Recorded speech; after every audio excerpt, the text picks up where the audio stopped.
గనకాపల్లి నుంచి మరొక breaking news. చేపల బోటులో అగ్ని ప్రమాదం జరిగింది. పూడిమడక తీరంలో మత్స్యకారుల బోటు ఒకటి దగ్ధమైంది. విశాఖ నుంచి చేపల వేటకు వెళ్లిన మత్స్యకారులు మరో బోటు సాయంతో ఒడ్డుకు చేరారు.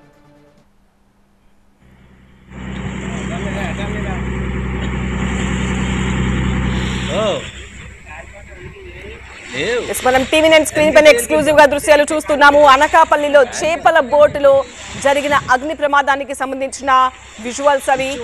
ఒక్కసారిగా బోటు మొత్తం ఎలా దగ్ధమైపోయిందో మనకు కనిపిస్తోంది. దట్టమైన పొగలు అలుముకున్నాయి. ఆ ప్రాంతం అంతా కూడా నీళ్లలో మంటలు. ఆ బోట్లో ఉన్న వాళ్ళంతా కూడా ప్రాణాలు అరచేతిలో పట్టుకుని వేరే బోటు ద్వారా వాళ్ళు ఒడ్డుకు చేరగలిగారు. బోటు ప్రమాదానికి, అగ్ని ప్రమాదానికి మాత్రం ఇంకా కారణమైతే తెలియరాలేదు. చేపల బోటులో జరిగిన అగ్ని ప్రమాదానికి సంబంధించిన బ్రేకింగ్ న్యూస్ ఇది. పూడిమడక తీరంలో మత్స్యకారుల బోటు ఒకటి దగ్ధమైపోతున్న దృశ్యాలు చూస్తున్నాము. విశాఖ నుంచి చేపల వేటకు వెళ్లారు కొంతమంది మత్స్యకారులు.